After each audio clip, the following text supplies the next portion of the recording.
Hola Perú, bienvenidos a Ampliación de Noticias. Estamos aquí reunidos con Fernando Carvalho, Carlos Villarreal para empezar el programa. Hoy empieza una tercera fase. A partir del 1 de julio se ha repetido la información. Sin embargo, el escenario, por supuesto, no es el ideal, ni mucho menos. Todavía tenemos, decía el doctor Elmer Huerta, 17% permanente de contagio y el virus pues no se acaba por decreto. ¿Cómo están, Fernando, Carlos? Buenos días, Mónica. Buenos días, Carlos. Como tú dices... Buenos días, Mónica. Fernando, ¿cómo están? Más actividades autorizadas, lo que significa más gente en la calle, con una situación del transporte público que no se ha resuelto todavía, de manera que lo único que podemos recomendar es prudencia, puesto que el virus sigue esparciéndose en nuestra población. No es porque hemos cambiado nominalmente de fase que los riesgos de contagiarnos y de contagiar hayan desaparecido, de manera que no hay que cansarnos de repetir distancia social, lavado de manos y uso de la mascarilla. Muy bien. Fernando, entonces es una tarea, perdón Mónica, de largo aliento porque hemos tenido hoy día imágenes lamentables, ¿no? La gente sigue congregándose en los paraderos sin guardar la distancia. Ya esto depende de cada uno, ¿no? Y ojalá que estas responsabilidades puedan acentuarse, ¿sí? Ciertamente, y el Estado tiene que estar a la altura de las respuestas, porque si estamos con lo mismo, es difícil pensar que van a haber resultados distintos. Pero donde aparentemente ha habido sí resultados distintos, ha sido en la Comisión de Constitución. Estamos ya en línea directa con el congresista Omar Chejade, que es presidente de la misma, y en la mañana había pues una alarma respecto a que no se iba a aprobar este dictamen de la eliminación de la inmunidad parlamentaria, o por lo menos no en las condiciones y en la percepción de la propia ciudadanía. Es más, tuvo que ver una reflexión o una llamada de atención de parte del gobierno. Algunos dicen que no, que eso no estaba dentro del papel, pero otros dicen que ha tenido un efecto. Pero lo cierto es que en el Congreso ya se ha definido en la comisión que no podrán postular a cargos de elección popular o ejercer función pública en un cargo de confianza los sentenciados en primera instancia. Esto que parece una cosa de sentido común y de criterio, pues ha sido pues un debate arduo dentro de la comisión. Finalmente se ha votado en ese sentido, que era evidentemente lo que la gente estaba esperando. Congresista Chejade, bienvenido a Ampliación. Gracias, Mónica, Fernando, Carlos, por la invitación. Sí, efectivamente, ayer ha sido una jornada épica, histórica, porque se ha aprobado pacienzudamente algo que estábamos trabajando en la Comisión de Constitución durante varias semanas. No ha sido un trabajo de un día ni de dos. No es cierto que el presidente de la República haya influenciado nada, lo niego tajantemente. Este es un tema que lo hemos estado tratando durante varias semanas. ¿Y por qué no habría de hacerlo, digamos? Es una voz también importante y encabeza pues el gobierno del país, ¿no? Porque el trabajo del Congreso de la República es autónomo, es independiente. Yo puedo agradecer la sugerencia del presidente de la República, como no, pero este es un trabajo que es muy anterior a las palabras del presidente de la República, que han sido, digamos, a última hora, ¿no? Es decir, la eliminación de la inmunidad parlamentaria ha sido una bandera de batalla de muchas bancadas, de muchos partidos, en especial de Alianza para el Progreso, de nuestro fundador del partido, César Acuña, de nosotros. Yo soy autor de ese proyecto a nombre de mi bancada, Alianza para el Progreso. Pero había miradas distintas, ¿no? De la inmunidad parlamentaria. Sí, por eso, Mónica, Fernando, Carlos, hemos estado soltando algunos predictámenes, digamos, equilibrados, donde no ha habido consenso. Entonces nos hemos tomado el trabajo de la presidencia de la comisión, y este es un poco el secreto del éxito, de monitorear los videos, de rebobinar los videos, de cuáles han sido los sentimientos. O sea, han hecho su trabajo, en realidad, en otras palabras. Sí, de cada congresista, Mónica, de cada congresista. Rebobinamos día a día, cuál es el sentimiento de uno, qué cosa es otro, para tratar de asignar la fórmula legal. Y esta era la fórmula legal de consenso. Fíjate que 2 días antes de soltar el dictamen, teníamos 14 votos asegurados. El día de ayer fueron 17, votos de la Comisión de Constitución de los 24 miembros. O sea, más del 70% hemos votado a favor. Si esto se repite mañana o pasado en el Pleno del Congreso, tendremos una votación de reforma constitucional con mayoría calificada. En primera votación ya habremos logrado un paso histórico a lavarle la imagen al Congreso de la República, a desentarlo y que la opinión pública tenga otro concepto del Parlamento de la República, porque lamentablemente, lo hemos dicho hace mucho tiempo, la inmunidad parlamentaria, que era una institución noble, lamentablemente se contaminó por actos ilícitos de corrupción, de mala imagen, y se convirtieron en impunidad parlamentaria. Ayer se ha dado un paso histórico en la Comisión de Constitución, hay un muy buen trabajo de todos los miembros de la Comisión, quiero agradecer a mi equipo técnico, a la secretaria técnica, al equipo legal, y creo que se ha dado un paso adelante para la reforma política y electoral. Señor Chejade, sin embargo, usted durante mucho tiempo parecía dudar de que se pudiese eliminar totalmente la inmunidad, sí, y más bien hablaba de alguna solución intermedia.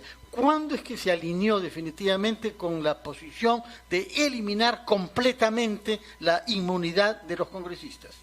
La semana pasada, para responderte de frente, Fernando, la semana pasada, cuando vi que... lo que pasa es que han habido 15 proyectos de ley, 6 o 7 en diferentes sentidos. Entonces, a veces hay mucho preciosismo, yo siempre he dicho que lo perfecto es enemigo de lo bueno. Entonces la gente quería lo ideal, lo perfecto, mi proyecto o nada, decían muchos de los congresistas. Entonces hemos tenido que convencer uno a uno, escucharlos, darle oportunidad que se expresen. Ha sido un trabajo, disculpando la inmodestia, Fernando, de muñeca de relojero, ¿no? O sea, hemos tratado de, con mucha muñeca y experiencia, de dejarlos hablar, de escuchar sus expresiones, tolerantemente, de manera democrática, escuchar uno a uno en la Comisión de Constitución cuál era el pensamiento de cada uno. Y de acuerdo a ello conversar también fuera de las sesiones, llamadas telefónicas, hacerles entender que íbamos a favor de una reforma política y no por querer imponer un determinado sentido, íbamos a tratar de traerse abajo una reforma política tan importante como es la eliminación de la inmunidad parlamentaria. Creo que lo comprendieron la mayoría. Yo quiero agradecerles a todos los miembros del Pleno de la Comisión de Constitución que se han comportado a gran altura, y creo yo que es un gran paso adelante en la reforma política que prometimos y la estamos cumpliendo.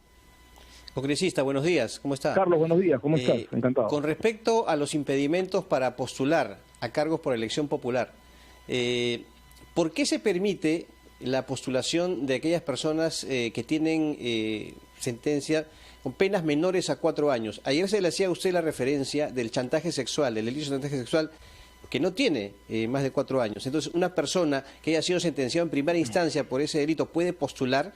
Y en segundo lugar, y se lo pregunto directamente porque de seguro usted ha leído en varios portales o redes, ¿usted ha intentado favorecer con el predictamen al señor Humberto Acuña, que es obviamente de su partido, y que además, coincidencia, tiene una sentencia, ¿no?, en primera instancia de 3 años?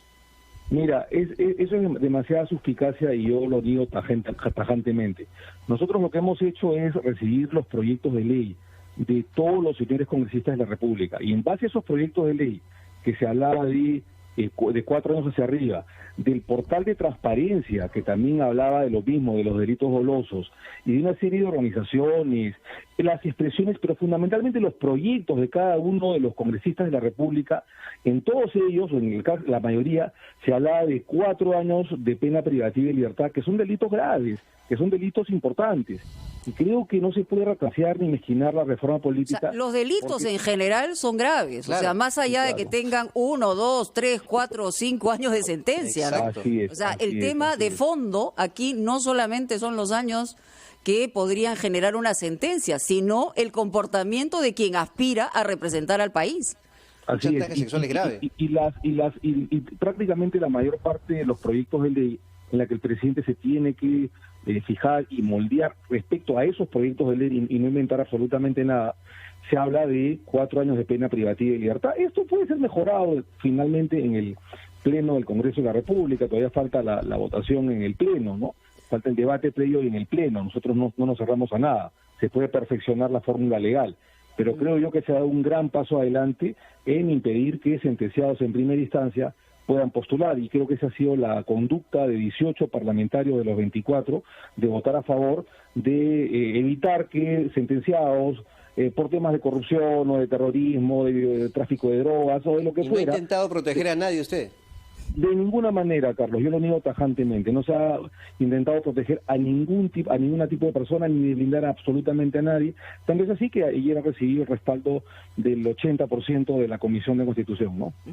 Vamos a hacer una pausa, congresista Omar Chejade. Vamos a seguir conversando no solamente sobre el aspecto de lo que se ha debatido en la Comisión de Constitución, sino la situación que hay entre el Ejecutivo y el Legislativo y qué cosa hay para adelante, porque se ha movido bastante el río.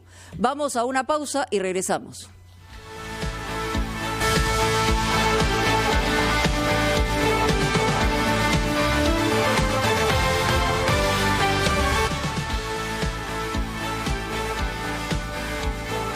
Son las 8:18, estamos entrevistando al congresista Omar Chejade y antes de ir al tema de fondo que dejó planteado Mónica Delta, relativo en general a las relaciones entre el Ejecutivo y el Legislativo, quería terminar un tema vinculado al dictamen que han aprobado ayer y que será sometido a voto esta misma semana en el Pleno.